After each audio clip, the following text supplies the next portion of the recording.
육아휴직 제도 다들 아시죠? 이 자녀를 키우는 직장인을 위한 제도 가운데 하나인데요. 이 육아휴직은 이 출산 후부터 자녀가 일정 나이 이하일 때 쓸 수 있습니다. 그런데 임신 중에도 육아휴직을 사용할 수 있도록 하는 법안이 최근 국회에서 발의됐는데요. 더불어민주당 한정혜 국회의원이 대표 발의한 임신 중 육아휴직 사용법입니다. 네, 안녕하세요.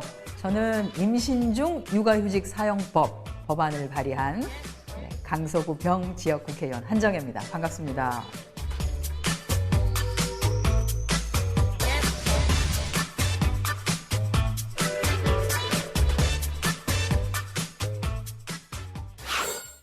그야말로 그 이름에 다 들어가 있습니다.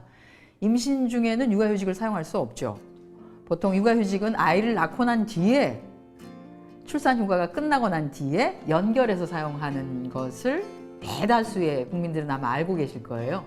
8살 미만의 아이를 가지고 있는 직장을 갖고 있는 분들의 경우에는 8살 이전에 1년의 기한을 통해서 언제든지 출산 후에는 육아휴직을 가실 수 있습니다. 그런데 이것을 임신 중에도 사용할 수 있게 한 것은 대개 요즘 보시면 임신을 하신 분들 중에 조산의 위험이 있거나 또는 유산의 위험이 있거나 하는 그런 위험에 빠지게 되는 분들이 제법 많으세요. 그럼에도 불구하고 그런 임신 중에는 휴직을 사용할 수가 없어서 출산휴가까지 기다려야 하는데 출산휴가 90일이라고 하는 것은 거의 9개월에 임박해서 대부분 쓰시거든요. 그러니까 유산기가 있거나 조산기가 있을 때 실제로는 몸을 좀 보호해서 충분하게 그 배 안에 있는 아이도 보호하고 또는 우리 여성 노동자들의 건강도 보호하고 할 수 있어야 함에도 불구하고 그렇게 하지 못해서 아이를 지키지 못하는 경우가 종종 발생하고, 또 하나는 아이를 보호하기 위해서 회사를 그만둬 버리는 분들이 많습니다. 그로 인해서 경력 단절이 또 일어나게 되는 것이죠.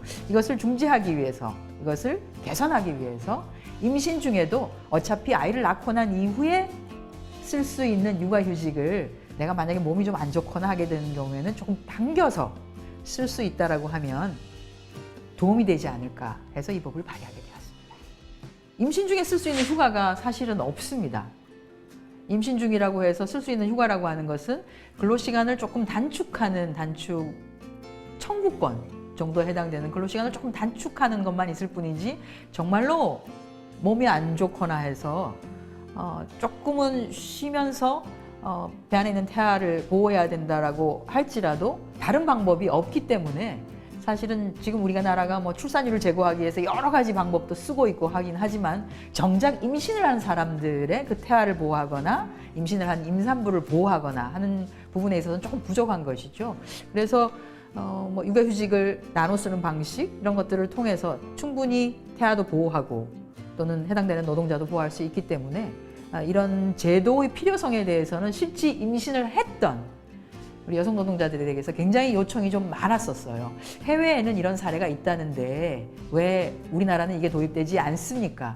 그리고 실제 정부도 2017년에 일가정 양립 또는 여성 노동자들을 보호하기 위한 정책 중에 하나로 이 방안을 발표는 했었습니다. 발표는 했는데 입법이 지금 늦어지고 있어서 제가 대표 발의를 먼저 했습니다. 무엇보다도 경력 단절을 좀 막을 수 있었으면 좋겠다. 결혼을 하고 또는 임신을 한 분들이 내 아이를 보호하기 위해서 내가 회사를 그만둬야 한다라고 하는 강박관념에 휩싸이지 않을 수 있게끔 제도적으로 이런 장치가 마련이 된다면, 그렇지 않을 것 같아서 경력 단절을 막을 수 있으면 좋겠다는 것이고, 경력 단절을 막을 수 있다라고 하면 사실은 일을 가지고 있는 여성들이 좀 더 편한 마음으로 임신을 하려고 하시지 않을까 하는 생각이 듭니다. 그래서 이 법이 지금 기존에 있는 육아휴직 제도를 조금 굉장히 범위를 넓히는 것이에요. 또 다른 제도를 뭐 육아휴직의 기간을 늘리거나 하는 것이 아니고 기존에 있었던 육아휴직 기간 중에서 적정하게 본인의 건강상의 이상이 있을 때 기간을 당겨서 쓰실 수 있도록 하는 거기 때문에 금전적으로 더 문제가 되는 것은 아니고 좀 더 유연하게 제도를 운영하는 겁니다. 이런 유연한 제도의 운영을 통해서 임신율도 제고시킬 수 있고 또 출생률도 제고시킬 수 있고, 경력 단절이라고 하는 아주 큰